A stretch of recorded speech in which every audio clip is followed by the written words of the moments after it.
In this step, we're still working with lists.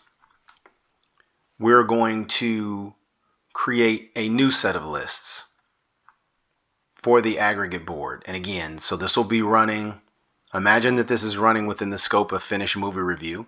So we want to create a new list, and that list will be named board name because the lists on the aggregate board have the names of the associated project board. We're going to add that board name in the front position on the aggregate board. My aggregate board is overview. Yours may have a different name.